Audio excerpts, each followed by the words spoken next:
Yo guys! Welcome back to my YouTube channel. Ako nga pala si Valk and my content is about playing free-to-play, play-to-earn, and grind-to-earn games. So right now, I'm still grinding this game Rohan 2 and I'm at Silva 03 playing as free-to-play and as solo player.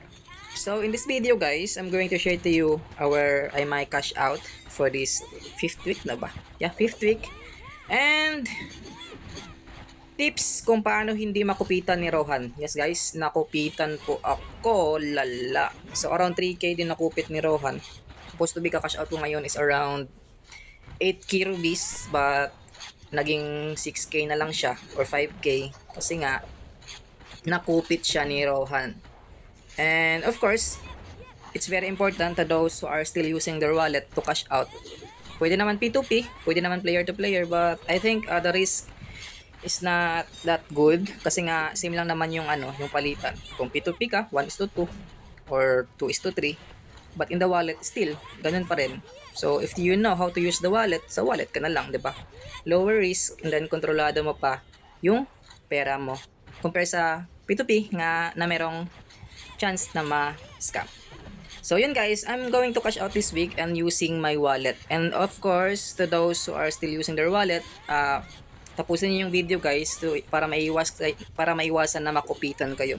Because like I said earlier, nakupitan po ako ng halos 3k Ruby. So, thank you nga pala kay David Smith sa Facebook sa kanyang information. Nabasa ko doon na yun nga, wala nang pag-asa na mabalik yung nakupit ni Rohan. I think the 3k is parang gas fee siya. So, ang nangyari kasi guys, ganito kasi yon. Nag-mint ako ng around 500 Ruby from my alt. And then, yung remaining balance ko sa wallet, yung remaining balance lang guys, yung nawala. Pero yung Ruby na kinonvert ko into Ruby X, hindi naman siya nawala. Yung remaining balance lang. So, yung gagawin natin is, ituturo ko sa inyo manually para hindi siya makupit ni Rohan. So, let's go.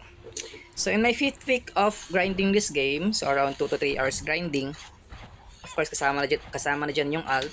So, ginagawa ko sa main ko is, kapag 8:30 PM, so hanggang 12 nga para makapagbenta ng crons. Para kapag nauna ka na magbend, it means mauna rin mabebenta yung yung crons. So, yun. Grinding 2 to 3 hours and then it's time to cash out weekly. So, let's start. So, in my main, mayroon akong 2,700 na Ruby. So, 1 week lang po yan. Then, di pa yan kasama sa mga alt ko. So, mga alt ko is around, kumikita din sila ng kada account, around 300 to 500. So, isipin mo, if meron kang 10 account, paldo. Yeah. So, at kung sobra pa, mas paldo. Diba? Yung dito grind, simple lang naman, log in, log out lang. So, let's proceed. Tagal ko na. So, nangyari nito guys, i-convert ko tong Ruby ko into Ruby X dito.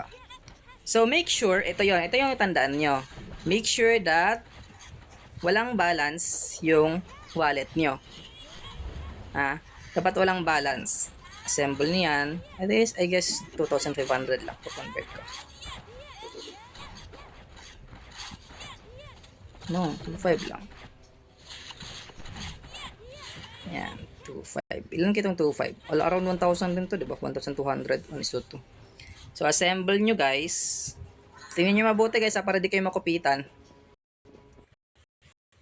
And of course, confirm. Ba't walang confirmation? Yan.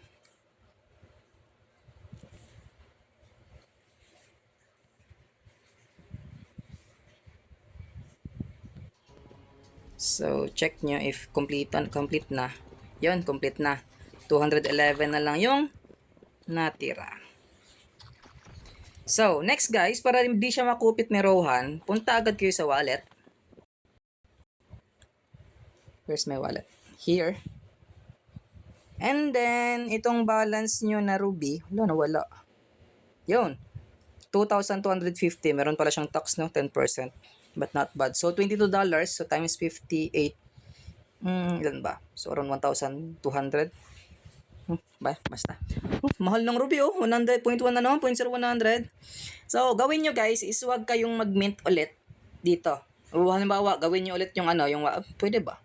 Kasi nga, gamit ko isang wallet lang eh. Kasi pwede naman yun sa lahat. So next guys, kapag meron kayong balance, huwag kayong mag-mint ulit. So isend nyo yan sa kabilang wallet nyo. Yan. Kapag sinend nyo yan sa kabilang wallet nyo, di na siya maapektuhan ng yung parang bug.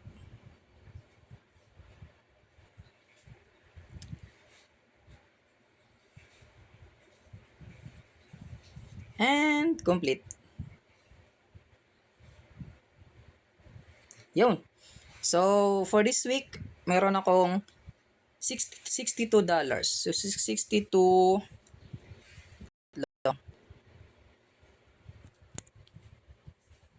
log out nga ni 62 times 58, 57. So, 3,500 for this week. And guys, tamang EFA lang, 3,500. Supposed to be, aabot sana ng 4,500.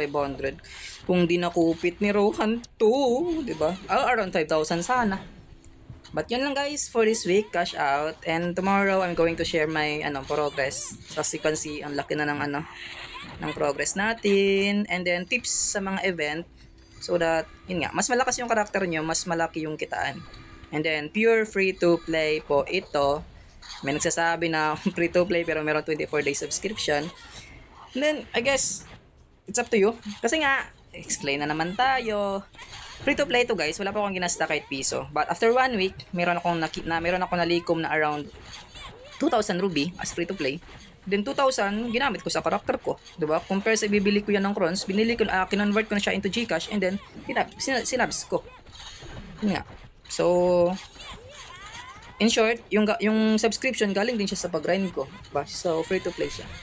So, it's up to you how you comprehend, paano nyo i-understand yung laro or yung free to play na tinatawag. But for me, free to play po talaga, wala akong investment. And then weekly, meron tayong 3,500 to 5,000. So, mas malaki sana kung di siya nakupit. Nerohan to. So, yun lang guys. Thank you. Pasubs naman if you learn something. So, out.